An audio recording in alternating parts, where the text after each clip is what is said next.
Hi everybody, and welcome to your next session with Plato training for your Health and Social Care and Dementia course. So today we're going to be looking at equality and inclusion, but this is the level 2 part of the module that we're looking at today. So by the end of today's session you should understand the importance of equality and inclusion for people with dementia, and understand how to apply the person-centred approach for people with dementia. And we're going to look at the importance of why we do that as well. So as always, please keep an eye out for that green box in the top right hand corner. That will help you to understand which questions relate to the slide that you're on. So as I said before, this is a level 2 unit that I'm going to talk you through today. So rather than it being many of the questions, it is in actual fact all of the questions. So do bear that in mind when you are doing your writing, because you need to write a bit more. So some important words for this unit. So dementia, hopefully you'll know what dementia is, but just in case you need a recap there. So a disability caused by diseases or conditions that affect the brain and that causes problems with the way the brain functions. Diversity, you should have looked at this last week with Jackie. So diversity relates to the difference and the richness and variety that people bring to society. And equality, so treating people equally is not the same thing as treating everybody the same. So before we get started, I just want to do a little bit of a recap on equality and diversity.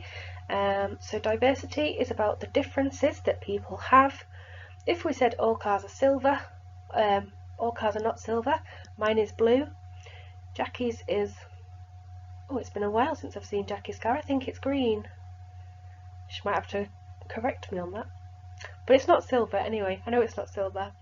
And when it comes to people, everybody is different as well. So there are different ways that we can be different to one another. So we don't look alike, we have different genders, race, we have different cultures, different abilities and talents and beliefs. So that makes us a diverse society. And why does it matter about diversity? So why is it important? So just imagine how boring life would be if we were all the same. Sometimes there are films that have been based around sort of clones and things like that, and it just goes to show the differences that we all have, because if everybody is exactly the same as one another, you know, like it says above, it is quite boring. But although we're very used to seeing differences around us, some people do struggle to recognise and value the differences that we actually have. So when you're working in health and social care, regardless, but especially when you're working with those with dementia, you've got to work in a person-centred way. So you need to find out the details about their lives and who they are, because their personal history is going to make up the person that they are today. So it's just going to be really important that you are respecting that diversity. You know, maybe they came over in the Windrush in the 1950s and you know, from the Caribbean perhaps, and they maybe they worked as a nurse in a hospital. We need to find out their history and who they are, because that cultural background is, you know, it's part of their identity. Moving on there to equality. So when we're looking at diversity, we're talking about looking at people differently, whereas equality is talking about making sure that people are equal. So how can we encourage equality when equality and diversity seem like two different things? But the difference is there that we need to promote equality, which is not the same as treating everybody the same, because if we treat people all the same, then we actually put them at a disadvantage. So instead, we're going to give them a fair opportunity based on their needs and differences to one another.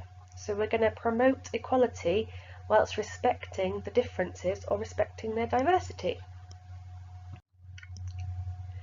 Inclusion. So just a little bit more background here. So inclusion means making sure that people are included and that they're not left out. So when you're working with people with dementia, you need to ensure that everyone is included, which is the word inclusion. Supporting people to take part in society is supporting inclusion. So that could be, you know, taking them to a hairdresser. It could be taking them to a local shop. It could be going to a bingo. hall, it could be going to the cinema. Taking part in society is whatever that person sort of wishes to do. But with inclusion, to allow those things to happen, so to allow that person to go to bingo, to allow that person to go to the hairdressers or to the supermarket or wherever it is they wish to go, maybe they want to go to the park for an ice cream, you've got to remove those barriers, because it's the barriers that are preventing people from taking part in those activities, rather than the places not necessarily being welcoming. So the potential barriers that we've got here, so physical barriers, it could be like accessing, so steps versus ramp, that kind of thing.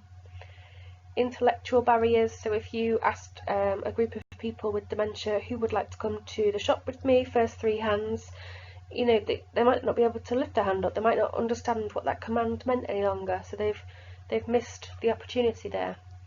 A language barrier, so if someone's talking a different language. A financial barrier, so people might not be able to afford to take part, so if we go back to something that's quite costly like bingo or the cinema is expensive, isn't it? Emotional barriers, so feeling too intimidated or perhaps too shy or lacking confidence to take part in something. Or it could be just entirely a lack of information, so not even knowing that an activity is going on, not having access to that information.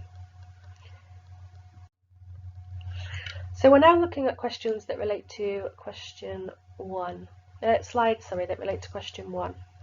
So on my screen here, I've got a big circle that says protected characteristics, and around that big circle, I've got lots of little circles with some different words in. Just have a read of those for me, just for a moment there. Okay, so the purpose of this slide is to help you to understand that we need to recognise individuality, because everybody is unique. So we all have differences to one another, and these are called protected characteristics in the Equality Act of 2010. So the Equality Act of 2010 protects everybody, including those with dementia. So we looked previously at is dementia a disability?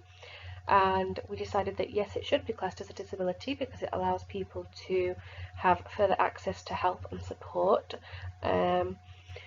So you can see a disability there in the orange protected characteristic. So recognising individuality. So just because somebody has dementia, it does not mean that they lose their right to be an individual and to be a unique person, because everybody has the right to be able to express themselves. If we do treat everybody the same, we're not being fair, and traditionally in care, everybody was more or less treated the same. If we think, if everybody in a care home was given a bed bath, that's, getting washed inside their bed, not being able to get up and about themselves, even those who could walk or could stand or could help themselves, then we're not treating people as individuals, we're just assuming and stereotyping that people in care all need the same help. So when you're working in care, you need to make sure that you've got respect. You need to show respect and dignity to those service users, because it's about how you treat others and how you consider their feelings, their wishes and their values.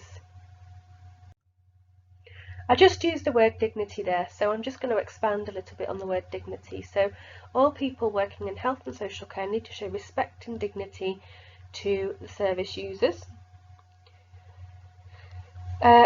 All people are unique and all people have a personal identity. So the service users that you'll be caring for who have dementia will still be able to have choices and still be able to think about their own personal appearance. So if they've got short hair but they've always worn it curly, then get some curlers out and some water and put the curlers in it, and give them a little bit of a spruce up and make them look like themselves again. If there's choices to be had, if it's something like being able to choose their clothes that day, then that's dignity and care. Dignity also relates to the cultural differences like religion, beliefs, relationships and sexuality.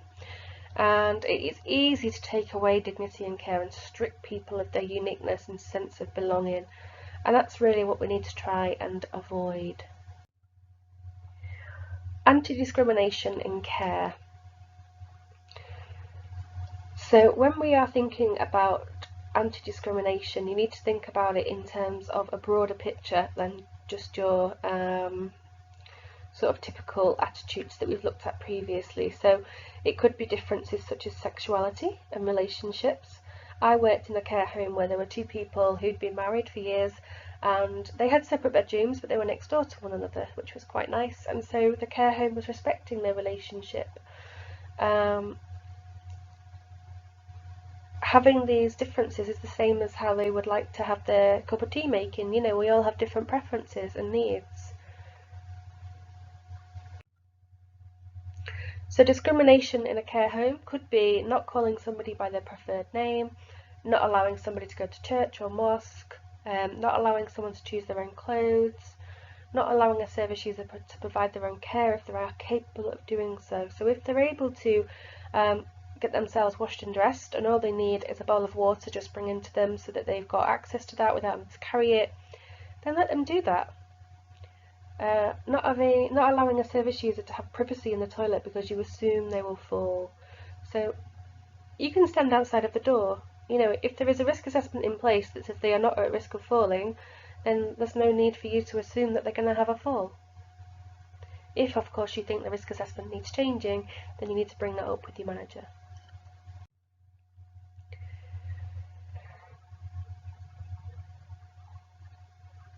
So providing high quality care. So we must respect the differences that people have to be able to provide that high quality care. And of course, high quality care is person-centered care, because we all want to be treated the way that we are, because we are all unique to one another. So let's have a look at those unique needs and preferences. So everybody has those unique needs and preferences, because two people can have the same condition, but they can have very different needs. They can also make very different choices about how to manage their lives. So the whole point of the person-centered approach is to ensure that people can make their own choices and express their own needs and preferences. So I've got a couple of case studies here, so I'm just going to have a read through these with you. So we've got case study 1 here. So we've got Elizabeth is in her late 70s, but is very fit and active. She was a head teacher until she retired over 15 years ago. Since then, she has travelled all over the world and is very involved in a local history group and with her local community council. She began to become forgetful and realised that she was having more trouble than other friends her age in remembering words and having sufficient concentration to read her morning paper and to remember what she had read. Elizabeth was diagnosed with having the early stages of dementia. Once she had begun to come to terms with the diagnosis, she researched all she could to find out about dementia and the opportunities available. She organised and recruited friends for support as needed, but wanted to have some professional help as backup. So case study 2 is Ed. So let's have a look at Ed in comparison. So Ed is 67. He was diagnosed with Alzheimer's disease a couple of years ago after his wife died. His condition had been deteriorating for some years, but his wife had covered up his increasing forgetfulness, mood swings and confusion, and it had not really been obvious to the family until she died suddenly. Initially, his family put the depression and withdrawal down to the grief of losing his wife, but it soon became clear that he was not coping. Both of his children lived far away, and neither was able to visit more frequently than every other weekend. Ed had been picked up by police on a few occasions as he was lost and was saying that he needed to get to work. He'd been employed in a local factory all of his working life. Neighbours would also regularly bring him back to the home, and he regularly went out without closing the front door. On the last occasion when the police brought him back, they found the gas turned on and the front door wide open. They contacted social services as they were concerned about the risk that Ed was presenting to himself and possibly to his neighbours. So, with Elizabeth and Ed, we can see that there are different levels of support even though they both have dementia. So hopefully, from those case studies, you can see that what works for one. So Elizabeth felt that she was able to do some research, that she was able to call on family and friends to support her, and she's also called on agencies to support her professionally. Whereas with Ed, he's not been able to support himself in the same manner as Elizabeth. So what's worked for Elizabeth couldn't have worked for Ed. So treating these two the same would not result in equality, because if Elizabeth was placed in 24-hour support, she would hate it, because she's at a stage in her life where she can manage on her own for as long as she can. Whereas if Ed hadn't been seen by support service, he could have been lost entirely. So they are at completely different stages of that dementia, which is why it's so important that we don't treat everybody exactly the same. So like I said before, two people can have the same condition, but they can have very different needs and make very different choices on how to manage their lives. A person with dementia is no different from any other person who has professional carers. Everybody who has professional carers, they need to be in control of their lives, and the support that they receive must be to meet their needs and not the needs of the service. So it's not about us saying, oh well, we've got a slot at 8:30, will that do for you? It won't do for everybody, no, because some people might get up at 6 o'clock in the morning. They don't want to be waiting 2.5 hours for somebody to come round. People with dementia are quite often misunderstood. We've looked at this previously. Society lacks the understanding of dementia, and there's this misconception that people with dementia can't look after themselves and that they can't live alone. And it's not the case, because people can still, like Elizabeth, very much still make the decisions and choices that they need in life. So what I would like you to do is to answer question 1. So question 1 says, explain the importance of recognising that individuals with dementia have unique needs and preferences. When you're explaining, please make sure that you use full sentences and paragraphs, and if you can, please ensure that you use conjunctions or joining words such as because, therefore, however, but and as. Pause this video here to answer this question.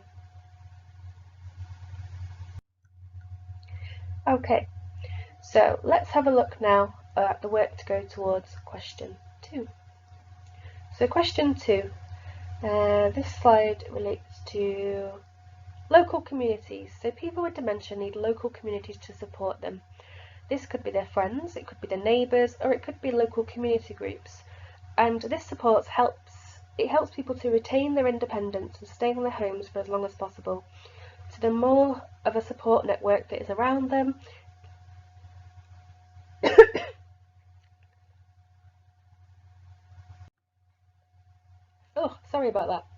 So the more of a support network that there is around them, the easier it is going to be for them to stay as independent as possible for as long as possible. So just like we saw with Elizabeth, she had a support network built around her, whereas Ed didn't. His family lived quite far away. So some other support that could help people in their local communities could be a pharmacy. So the pharmacy could support with medication. It could be the local shop. Maybe they have support to find essential items in the store. It could be the neighbours. So the neighbours could keep an eye on the person and look out for warning signs like an open door. It could be that they've not collected the milk or moved the post for a few days. Just generally keeping an eye out. Supporting informal carers. So an informal carer, just to remind you, is someone who cares for a person without payment. So it could be family, friends, neighbours, anybody that's close to that person with dementia who's not working for an agency or a care provider. So many informal carers have been working with the person with dementia for a very long time, so it's important that we work with them and to support them whilst they're caring for that loved one. They're great sources of information for you, so you could learn a lot about the care that the person likes to receive. You could hear phrases like, oh, he prefers it like this, we do it this way, he doesn't like it when we do X, Y and Z. You may also be asked to support informal carers who are new to caring for the loved one. So you may have to teach somebody about person-centred care and the importance of doing things the way the person liked. So if they are new to it, you could be expected to sort of pop in and talk through person-centred care, because it's about what fits for the service user rather than what fits for the informal carer. So in order to help the informal carers to find out the unique care needs and preferences, you could ask the service user if it's appropriate. There could be other staff that have worked with that person before. You could try and develop a life story with that person. You could ask other informal carers who may have worked there before, so other friends, other family, partners, neighbours. And you could also ask the multidisciplinary team, so perhaps if they have seen a physiotherapist or a GP for something else, perhaps you need to get a copy of their prescription so that you know what medication they're taking and when, so you could get that from the GP, things like that. If you can ask the service user, you must. So it does depend on the mental capacity and the questions that are being asked, because if we overcomplicate things, then they're not going to necessarily understand what we're asking. But the first person that we should consult is the service user.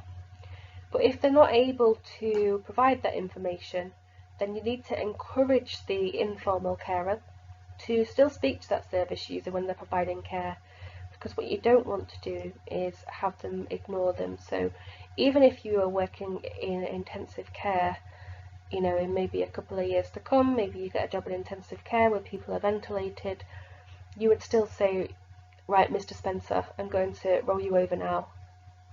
3, 2, 1, and you're communicating all the time with them, even though they're unconscious.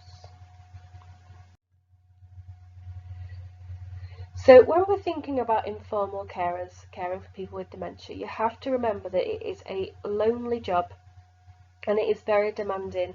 There's also the emotional ties involved, because that person has a close relationship with them, but maybe it's their partner, maybe it's their husband, their mum, their dad, their brother, their sister.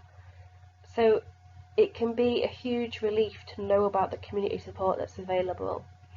So just make sure that you are being sensitive to their feelings, make sure you value their work and explain and give information they can use. You can write the information down for them so that they don't have to remember it. Show them how the person-centred approach works and use your work as an example. Tell them about a success that you've had before. So for question 2, I would like you to describe the importance of helping informal carers and others to understand that individuals with dementia have unique needs and preferences. So for that question, you're going to talk about the informal carers and the importance of person-centred care. So please pause this video whilst you complete this question.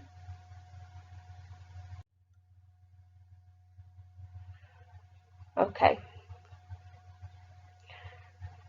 So we're going to have a look at inclusion and exclusion coming up next. So we're going to have a look at some statistics here. So there was a survey conducted in 2004, so it's a little bit old really, but it was called Facing Dementia Survey. So in 2004,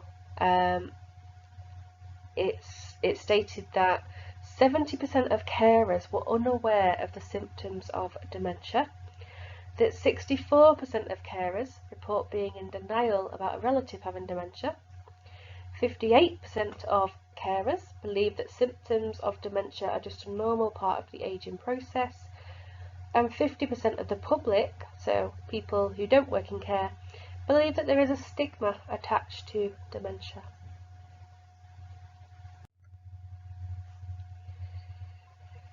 So we're going to have a look at the values, beliefs, misunderstandings and attitudes of dementia. So we're going to have a look at values and beliefs, common assumptions, negativity, misunderstandings, communication and high quality person-centred care. So in terms of values and beliefs, we all have our own values and beliefs, and they're suitable for yourself and your family, but you can't apply those values and beliefs to every service user that you're caring for. So For example, if a person has a strong Christian faith and they're caring for a service user who has a strong Muslim faith, the Christian carer cannot force his or her views upon the Muslim service user in any capacity. So there was a case a few years ago now about there was a nurse who was a very strong devout Christian, and she was showing her values and beliefs of her Christian faith to many patients in the hospital, and she was actually found guilty of misconduct, and she was taken off the Nursing and Midwifery Council register, which meant that she could no longer practice as a nurse. So to what extent she was talking about her Christian faith, I'm not sure, but she was definitely trying to push it upon other people. So that's an example of that going too far and a way of losing your job perhaps as well. Negativity with dementia. So sometimes care staff and families have negative attitudes towards individuals living with dementia. Most of this is a lack of education or awareness of the subject. So like I said before, 70% of carers didn't know the symptoms of dementia. So although there is a lack of education and awareness of the subject, we need to look at this effect of the negative attitude that can have on the people with dementia. So how can that negativity have an impact on the person that's living that way? Well, it's not going to be a very positive impact, is it? The common assumptions, so I put these in the lesson the week before last, I think. So, people with dementia are mad, they're crazy, they're senile. But it's not, because it is wrong, isn't it? It's wrong to say those things about anybody, but it's wrong especially because it's a problem within the brain. So people with dementia are none of those things. So does person-centered care matter? So some people have the attitude that, oh, well, they can't remember what they like and dislike anyway because they've got dementia, so why does it matter? But of course it matters, because it's not going to be person-centered care, and it's not dignity, and it's not respect if you are not giving them person-centered care.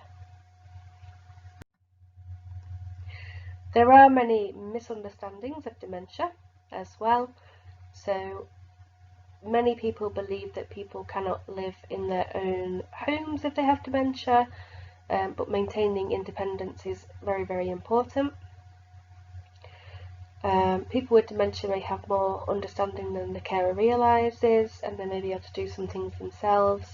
So perhaps they're, trying to put their tablets in their mouth for them, when in actual fact they could do that themselves. The carers are not there to make a judgment on a person's mental health status or abilities. They should be there to read the care plan, to follow the care plan, and to make sure that service user is happy in their presence.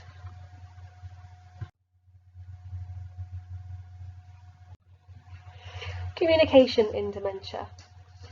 So we looked at communication last week for people with dementia, so you should have some previous awareness of this. So you've got to make sure that you are communicating in a way that the person with dementia understands. So there are different methods of communication that you could use. The care plan has got to be followed, so they might not be able to tell you their wishes any longer, but you've got to be able to try and get your message across, to try and understand what it is that they are trying to tell you.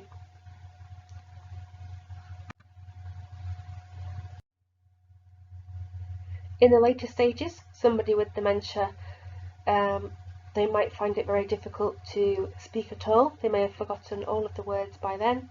So it doesn't mean that you then have an excuse to not speak to that person just because they're unable to speak back. So I've put an example here. So think about yourself. How would you feel if someone took your top off, wet you with a flannel and dried you, then got you dressed and then walked away and they didn't even say a word to you?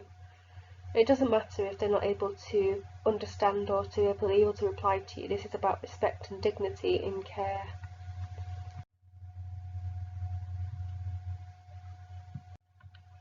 So just to sum up here, so what we've looked at so far are those awful assumptions, using those derogatory terms like people are mad, senile, crazy, not using the right name for the person.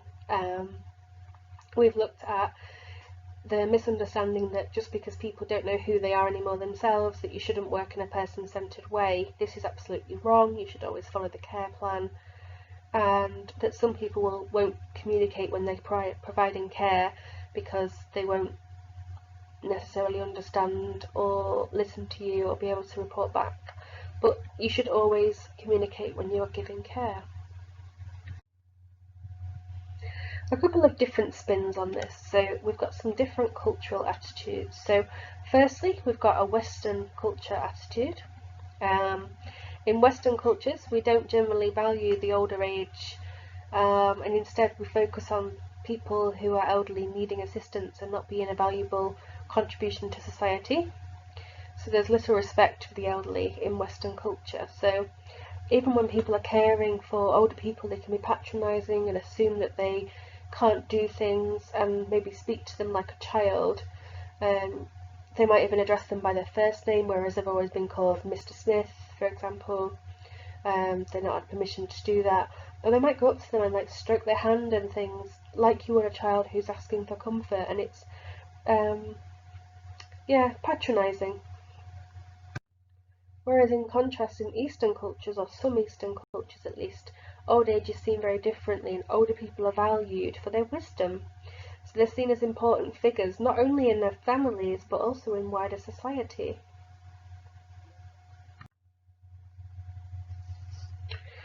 So I'd like you to answer question 3. So question 3 says, explain how values, beliefs and misunderstandings about dementia can affect attitudes towards individuals.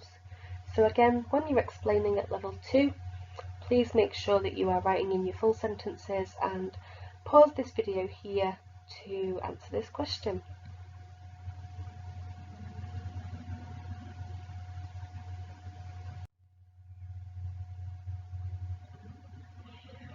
So what does feeling valued mean? What is inclusion? And how can individuals with dementia engage in everyday life? So the word valued, what does it mean? So when you value something, you consider it important and worthwhile. So for example, if you value someone's opinion, you'll ask that person's advice before making a big decision. Value's got to do with how much something is worth, either in terms of cash or in terms of importance to yourself.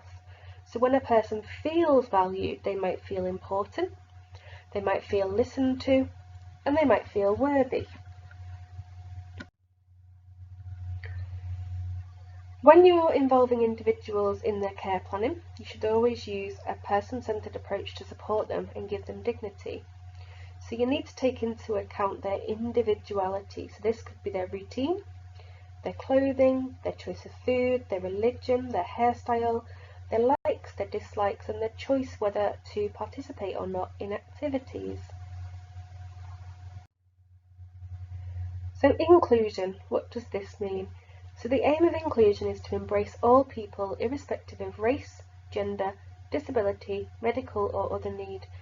It is about giving equal access and opportunities and getting rid of discrimination and intolerance, removal of barriers, and it affects aspects of public life.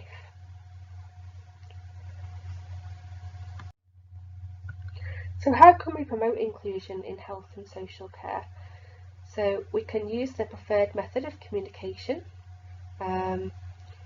We can not ask too many questions.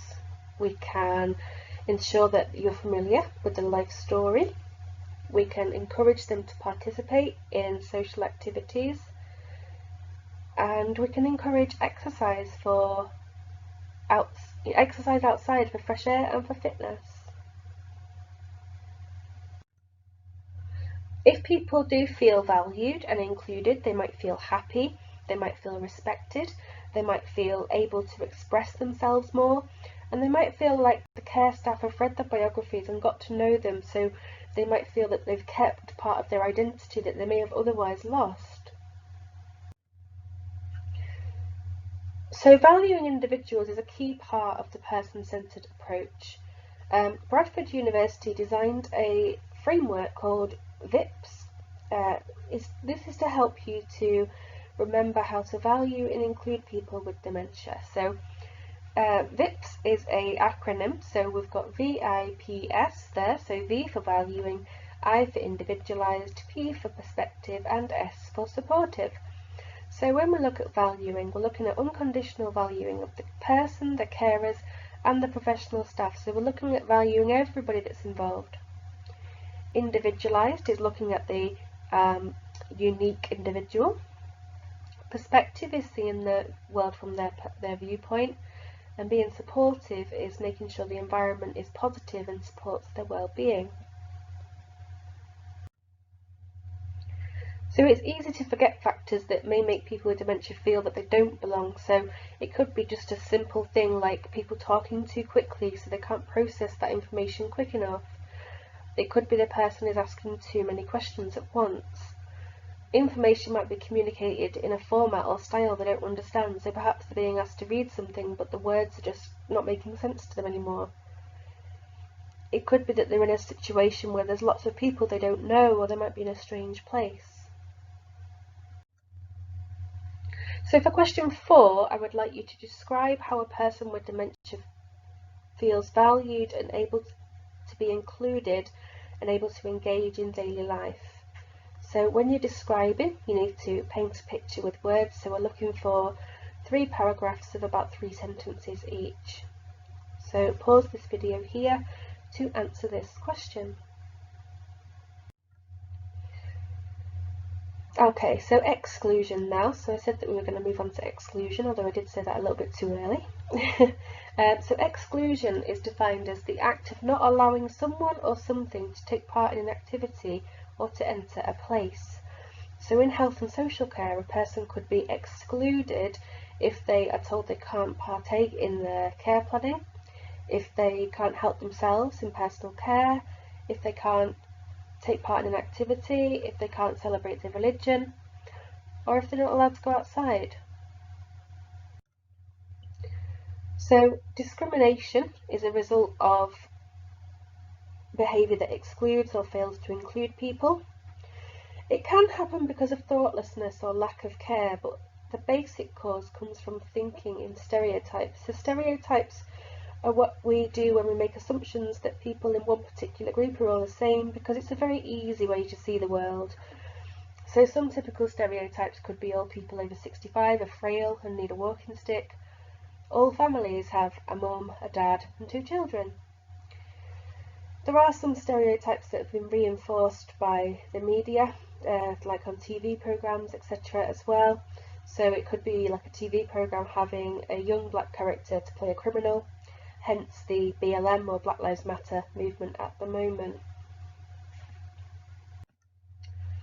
So what do these stereotypes do? What effects can they have? So stereotypes can cause people to make assumptions about others, and the same principle applies when you're stereotyping a person with dementia. So there's an assumption that a person with dementia might sit all day in the chair just mumbling or dribbling, or perhaps that they're walking around and just getting lost all the time. And there's a huge assumption that they can't care for themselves or live by themselves, but these are wrong. And this is just as wrong as saying that anybody who wears a hoodie is going to mug people. So in order to make sure that you are working in inclusion, not exclusion, you need to make sure that you protect people that you're working with from discrimination by working in an anti-discriminatory way. So you need to think about everybody when you're planning activities in the lounge, for example. So rather than just assuming that everybody will like to do it, you need to find something that, perhaps different people will take part in different activities on different days. Because we're not all the same, we are unique, and we won't all just join in together all the time. So how might people feel if they are excluded? So they might feel a lack of respect, like they don't matter. They might feel discriminated against, so for example if they're not able to access food that they enjoy. They might lack support to participate in daily life, so they might feel that they've lost their identity because they can't take part in activities that they enjoy. They might have inappropriate attitudes of staff might make them feel that they're not cared for, and that they've not read their care plans. It could affect the self-esteem and confidence to take part in other activities. They might feel that they're losing part of themselves if they're not able to express their religion.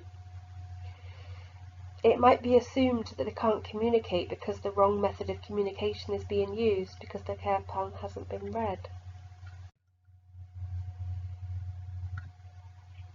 The same thing with likes and dislikes. It might be assumed that they're not hungry if they're not eating properly, but it might be that they've been given food that they really don't like, or perhaps they've become really dehydrated because they're not able to communicate with you that they don't actually like drinking coffee.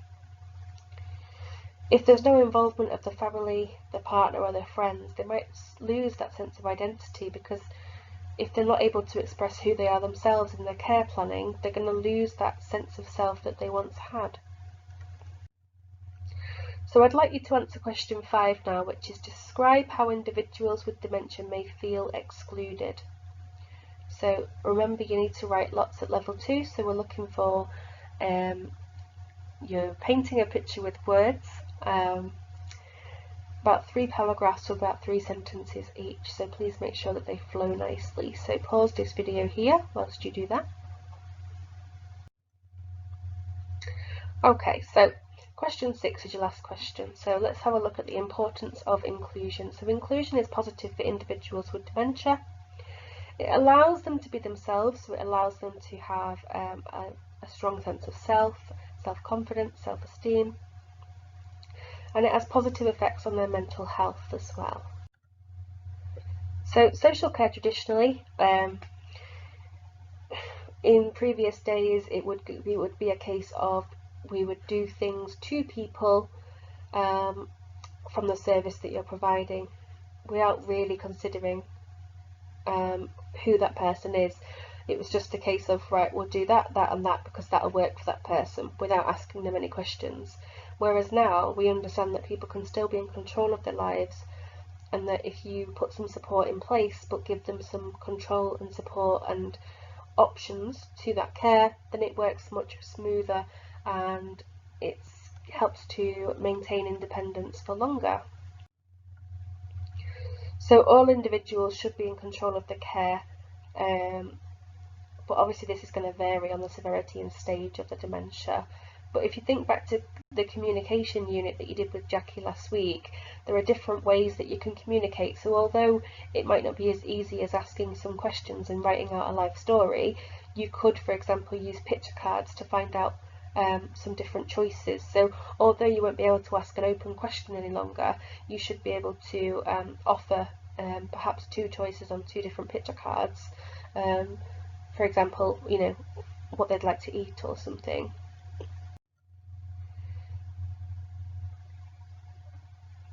So we've looked at the importance of inclusion a little bit already, so just a bit more here. So if people with dementia are able to participate in their chosen favourite activities, it can help their brain, so it can help their cognitive functioning.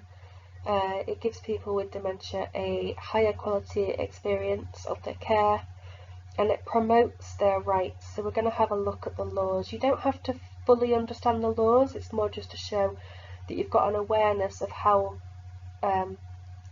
inclusion comes from laws. Okay, so we've got 3 laws that we're going to look at. So we've got the Human Rights Act of 1998, the Mental Capacity Act of 2005, and the Care Standards Act 2000. So we understand that inclusion is important because exclusion makes people feel a lack of confidence, a lack of self-esteem, and a lack of sense of self.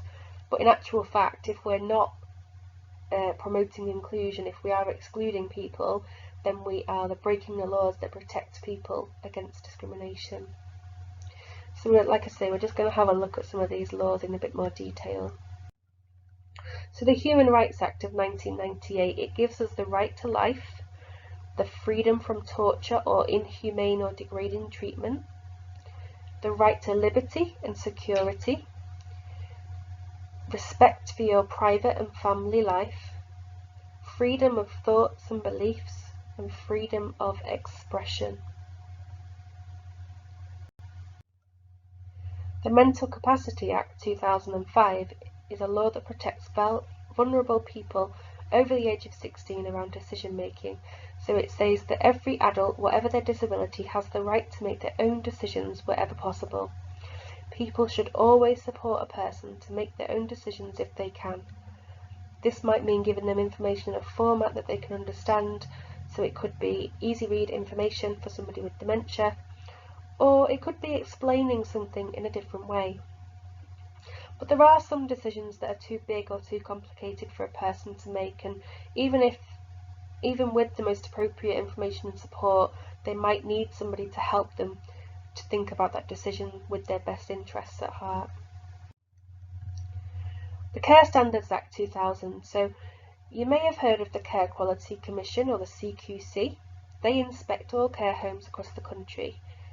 They provide reports that review and assess whether care homes under the inspection is meeting the needs of people it caters for as per the Care Standards Act 2000. So if you've heard of a CQC inspection, what they're doing is they're looking at the care home as per the Care Standards Act 2000. So the Commission is keen to promote social inclusion, helping to make sure that such care homes are providing their residents with relatively easy access to a variety of community-based services. This in turn helps people with dementia achieve a level of independence and integration into society. So the Care Quality Commission come out and they grade care homes between 0 to 3 stars. So it's a little bit like Ofsted. So if you've got children in school, you'll understand that the Ofsted inspectors come out and they grade the schools. So they do the same thing for care homes, but it's not called Ofsted, it's called the Care Quality Commission. So you can see that the grading system is 0 stars for poor, 1 star for adequate, 2 stars for good, and 3 stars for excellent. If you do go to work in health and social care, you can have a look at the star system. On the CQC website you can see the report and how many stars that place of work has got, so you've got a bit of information before you start working there. So I would like you to now answer question 6. So explain the importance of including the individual with dementia in all aspects of their care.